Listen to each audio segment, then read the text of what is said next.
얼마 전에 파주 지역에 정확하게 파주 운정 3지구 3, 4블록의 주상복합 아파트 공급이 중단됐습니다. 그래서 많은 그 사전청약 신청자분들이 멘붕에 빠졌죠. 사실 사전청약에 당첨되신 분들의 사연은 아주 다양합니다. 자, 저희 표영호TV를 즐겨보시는 어느 자산운용사 대표 한 분이 제게 그런 말을 했습니다. 표영호TV를 보면 어디가 안 좋은지를 금방 알 수가 있는데 표영호TV를 보면서 드는 생각은 오히려 저 지역을 좀 싸게 살 수 있는 것이 있겠구나 라고 찍어주는 느낌이다 라는 말씀을 하셨습니다. 이렇게 말씀하시는 자산운용사 대표분은 제가 볼 땐 정말 천재입니다. 표현은 왜 맨날 하락만 얘기하고 안 좋은 것만 골라서 얘기를 하냐, 이렇게 말씀하시는 분들과는 차이가 있는 시각이죠.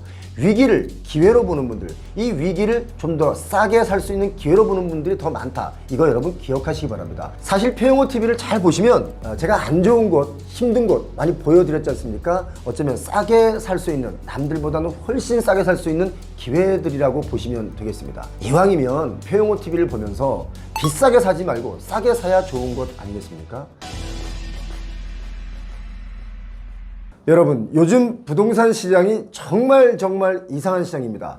부동산 시장을 있는 그대로 바라볼 필요가 있기 때문에 오늘 영상 준비했는데요. 이 영상은 여러분 끝까지 보시기 바랍니다. 반드시 여러분께 도움이 되는 영상인데요. 아파트 가격은 다시 오르고 있지만 서울 아파트 경우는 오르는 단지들이 꽤 있죠. 그렇다고 전체적으로 다 오르는 것은 아닌데 지역에 따라서는 매수런 현상도 지금 나오고 있습니다. 부동산이 이러다가 다시 미쳐가는 게 아닐까, 또 금리도 내려간다라고 하니까 더 심리가 좀 급해진 분들도 간혹 있는데요. 이거 정말 조심하셔야 됩니다. 오늘 영상 왜 조심해야 되는지 금방 알 수 있도록 설명을 좀 드려보도록 하겠습니다. 지역에 따라 어떤 지역은 아예 거래조차도 없고 문의조차도 없고, 그래서 중개사분들도 되는 곳과 안 되는 곳에 희비가 엇갈리고 있는데, 아무튼 여러 뉴스 매체들의 보도를 보면 계속 부동산 가격이 부풀어 올라가고 있다, 이렇게 봐야 되겠죠. 그런데 시장을 좀 자세히 들여다보고 뒤집어 보면 상당히 위태롭습니다. 그 예를 들어보자면 서울의 주요 입지에 개발할 수 있는 알짜 땅마저도 시세의 50% 정도의 가격에도 매수를 하려는 주체가 없습니다. 그 정도로 부동산 시장은 지금 어려운 상태입니다. 서울 강남구 역삼동 아주 입지가 좋은 알짜 땅이 있는데요. 고급 주거용 오피스텔로 개발을 하려다가 개발 사업이 진행이 안 되면서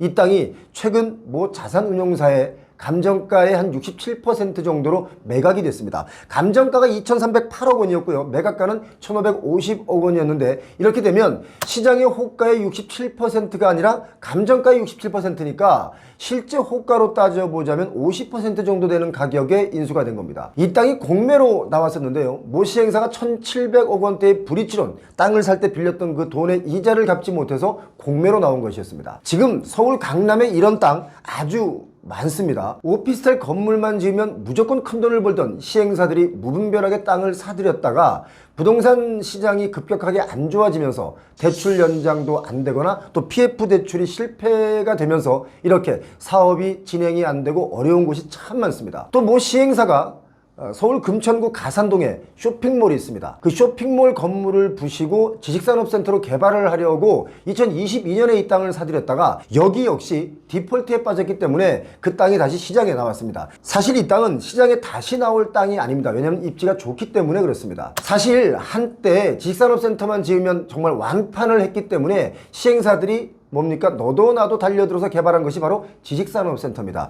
그 지식산업센터를 분양받으신 분들 지금 공실로 많이 어려워하고 있고, 그 지식산업센터의 상가를 분양받으신 분들도 상당히 어려워하고 있습니다. 이자는 내야죠. 관리비도 내야 됩니다. 부동산 개발이라는 것이 수요가 있기 때문에 공급이 이루어지는 것이 아니라 어떤 종목이 잘 팔린다라는, 예를 들면 오피스텔이 잘 팔린다, 지식산업센터가 잘 팔린다, 데이터센터가 돈이 된다, 또 물류센터를 지으면 돈이 된다 라고 하면 우후죽순으로 개발이 되어지는 것이 이 개발 시장의 현실입니다. 한마디로 수요 예측을 잘해서 개발되어지는 것이 아니라 바람이 부는 종목에 개발이 이루어지는 것이 대부분인데요. 이렇다 보니까 뒤늦게 참여하는 회사들은 망하기 십상입니다. 좀 전에 말씀드린 금천구 쇼핑몰 땅 역시 2022년에 샀다가 23년 말에 브릿지론 만기 연장에 실패했기 때문에 다시 이게 시장에 나온 거죠. 땅값이 놀라울 정도로 여기가 떨어졌습니다. 2,602억 원에 내놨는데 980억 원으로 이게 쪼그라들었습니다. 거의 3분의 1토막이 났는데도 불구하고 중요한 것은 사겠다라고 나서는 주체가 아직까지는 없습니다. 그만큼 어렵습니다. 부동산 개발업계가 금리가 낮았을 때 초절정 호황기를 누렸죠. 돈을 못 번 회사가 거의 없을 정도입니다. 2019년부터 21년 사이에 개발업을 진행한 회사들은 몇 천억의 부자들이 되어 있는데요. 그 돈들이 다시 땅을 사들이는 데 들어갔다가 지금 뭡니까? 다시 잃는 경우가 발생하고 있다 이겁니다. 요즘 아파트 값이 오른다라고 해서 너도 나도 막 또 달려들고 있는 이때 또 뒤쪽에서는 이렇게 망가지는 부동산 시장도 있다는 것이 지금 중요한 포인트인데요. 이 말은 부동산 시장이 아직 상승세가 절대로 아니다 라는 뜻을 나타냅니다. 부동산 개발업체의 매출이 한 2년 동안 반토막이 난 곳이 많고요. 또 문을 닫는 업체, 또 문을 닫는 게 아니라 문을 닫힌 업체, 부도가 난 업체 많습니다. 개발업계가 프로젝트 파이낸싱 그 대출인 경색이 되고 나오질 않습니다. 미분양은 계속 더 늘어나고 있죠. 지금 4개월째 서울 아파트는 상승세를 보이는데 이것과는 전혀 다른 부동산 개발업계는 이제 언제 망할지 모른다 이런 우려들이 아주 가득합니다. 부동산 업계에서는 지난 2년 동안 부동산 PF 부실과 미분양이 쌓이면서 전체 시행사의 80%가량이 적자의 늪에 빠져 있습니다. 위험한 거예요. 심지어 언제 어느 때 공사 현장이 갑자기 멈출지 예상조차 안 될 정도라는 것을 우리는 인지해야 됩니다. 비근한 예로 얼마 전에 파주 지역에 정확하게 파주 운정 3지구 3, 4블록의 주상복합 아파트 공급이 중단됐습니다. 그래서 많은 그 사전청약 신청자분들이 멘붕에 빠졌죠. 사실 사전청약에 당첨되신 분들의 사연은 아주 다양합니다. 혼인 기간이 지나거나 또는 소득이 높아져서 청약 자격을 상실할 수도 있고요. 이게 안 되면 그렇습니다. 지역의 거주 기간을 채우고 당첨이 됐는데 또 마침 당첨되고 나서 타지로 이사를 가서 다시 그런 자격 취득이 어려운 경우도 있고요. 노부모 부양으로 당첨이 됐는데 그 사이에 부모님이 돌아가셔서 다시 그런 사정으로 당첨이 될 확률이 낮아진 분도 계십니다. 자, 이렇기 때문에 마른 하늘의 날벼락 같은 취소 통보를 다 받았죠. 아주 난리가 났습니다. 여기뿐만 그런 게 아닙니다. 며칠 전에는 동탄의 경우도 같은 일이 생겼습니다. 화성 동탄2 주상복합 용지 C28 블록이었는데 여기가 리젠시 빌란트라는 아파트입니다. 여기 사업 취소가 됐고 사전공급 계약 취소가 됐는데 사전 분양자분들이 모두가 멘붕이 왔습니다. 자, 국토교통부의 자료를 보니까 지난 3월까지 1년 동안 폐업한 부동산 개발업체가 320곳이 넘습니다. 자, 이렇게 폐업한 곳이 소규모의 회사도 있지만 우리가 알고 있는 대형 개발사도 있습니다. 부동산 개발업체 중에 개발하시는 분들은 다 아시죠? 맨 앞에 선두그룹이라고 할 수 있는 DS네트워크스라는 아주 큰 회사가 있습니다. 최근에 제주 화북 상업지역 주상복합 용지를 샀다가 이걸 손절했습니다. 오죽하면 손절했겠습니까? DS네트워크스는 2021년에 땅 사는 데만 1조 원을 써서 회사 몸집을 키웠지만 결국 뭡니까? 손절을 과감하게 한 겁니다. 이외에도 부동산 개발업체 중에 그나마 실력을 인정받는 업체들이 많이 있습니다. 안강개발이라는 것도 있는데요.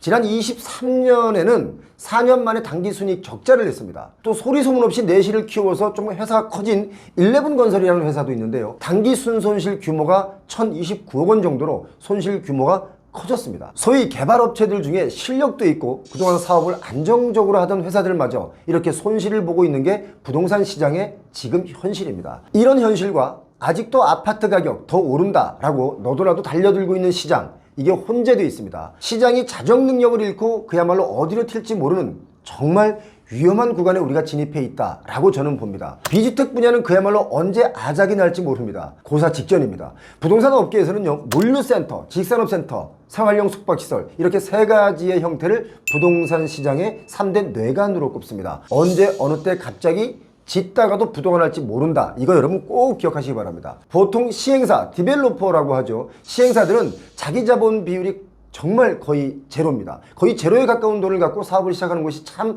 많았었죠. 보통 땅을 살 때도 자기 자본 비율이 보통 10% 정도는 있어야 가능했던 그 시절을 지나서 한 19년부터 21년 사이에는 자기 자본이 거의 들지 않고 돈을 다 빌려서 땅을 사고 개발을 하고 분양을 해서 돈을 벌었습니다. 분양가가 비싼 이유 중에 하나는 뭐겠습니까? 공사비가 오른 것도 있겠지만 금융 이자 비용도 이렇게 다 빌려서 했기 때문에 아주 많이 녹아 있죠. 어쩌면 공사비 급등보다 금융 이자 비용이 더 올라가면서 분양가도 높아진 게 사실입니다. 그렇지 않습니까? 시행사는요, 브릿지론이라고 해서 돈을 빌려서 땅을 사고 또 인허가를 받은 뒤에 부동산 본 PF로 대출 전환을 한 뒤에 분양을 합니다. 그리고 그 PF도 분양을 하면서 계약금이 들어오면 돈을 갚고 중도금 들어오면 빌린 돈 또 갚고 잔금 들어오면 그 돈으로 또 빌린 돈 갚으면서 준공 후 잔액을 다 받으면 그때 자기들의 이익을 가져가는 형태이기 때문에 그야말로 강물을 공짜로 퍼다가 파는 봉이 김선달식의 장사다 라고 본인들도 그렇게 얘기를 하셨습니다. 그런데 이제 앞으로는 이것도 좀 어려워집니다. 왜냐하면 너무 무분별하기 때문에 그렇습니다. 시행사들이 자기 자본 비율을 최소 20%로 상향하는 것이 지금 추진되고 있죠. 그리고 또 금융당국이 이달부터는 PF의 옥석 가리기를 시작합니다. 만기 연장과 본 PF 전환이 불발되는 사업장이 이렇게 되면 급증할 수밖에 없다. 이렇게 눈에 훤히 보이죠. 요즘 부동산 개발에 돈을 빌려준 금융권은 어떻게 하냐면요, 연체가 발생하기 전에 또는 발생할까봐 자금 회수 압박을 시작합니다. 돈을 빨리 회수하고 싶은 거죠. 자, 그렇다면 부동산 시장이 시행사만 지금 어려울까요? 그렇지 않습니다. 건설사가 책임준공이라는 것을 하는데요, 이래서 시행사의 부실의 위험은 그 리스크가 건설사로 전이될 수 있는 가능성이 매우 높습니다. 예를 들면 우리가 너무 잘 아는 DL건설의 경우도 작년 9월 경기도 이천에 물류센터가 준공이 됐는데 이게 분양이 잘 안 됐습니다. 물류센터도 호황기를 지난 것이고 또 공급이 너무 많이 되었는데 뒷차를 탄 거죠. 그래서 결국 그 시행사가 파산을 하고 그 결과 연대보증을 섰던 시공사 DL건설이 1220억 원의 빚을 떠안게 됐습니다. 이거 외에도 아주 유명한 건설사들이 줄줄이 손실이 나고 있는데요, 동양건설이 음성의 물류센터로 인해서 1800억 원 정도가 물려 있고요, HDC 현대산업개발 안성의 물류센터를 짓느라고 995억 원 정도가 또 물려 있습니다. 금호건설도 마찬가지입니다. 수원의 오피스텔 때문에 한 612억 원이 물려 있고요, 웰크론한테 뒤늦게 건설에 참여했는데 시흥의 생활용 숙박시설 때문에 520억 원 정도가 역시 또 묶여 있습니다. 까뮤 ENC 유명한 회사죠. 이 회사도 양양의 생활용 숙박시설로 인해서 402억 원 정도가 채무를 짊어지게 됐기 때문에 시공사들도 지금 안전한 시장이 아닙니다. 이 모든 일들이 왜 이렇게 다들 비슷한 방법으로 벌어지고 있을까요? 그것은요, 제가 앞에 설명드린 대로 시행사가 매우 적은 자기 자본으로 무리하게 레버리지를 일으켜서 사업을 진행하는 구조가 바로 부동산 개발이기 때문에 그렇습니다. 이게 가장 큰 문제인데요, 국내 시행사는 대체적으로 총 사업비의 3에서 한 5% 정도만 자기 자본을 투입을 하고 나머지는 대출에 의존하는 형식으로 사업을 추진하고 있습니다. 앞서 설명을 드렸죠. 총 사업비의 3%는 내 돈, 그러니까 나머지 97%의 빚을 내서 아주 날로 먹는 사업 구조를 가지고 있기 때문에 부동산에 위기가 온다면 그 충격이 금융권과 건설업계 여러 가지로 다 파장이 전이되는 사태가 무한 반복되고 있다 이겁니다. 그렇다면 미국이나 OECD, 다른 선진국, 다른 주요국들은 부동산 PF 사업을 어떻게 할까요? 거기는 시행사의 자기자본 비율이 보통 30에서 한 40% 정도 됩니다. 이렇기 때문에 어쩌면 분양가도 더 싸게 나올 수가 있는 거죠. 얼마 전에 어떤 신문을 보니까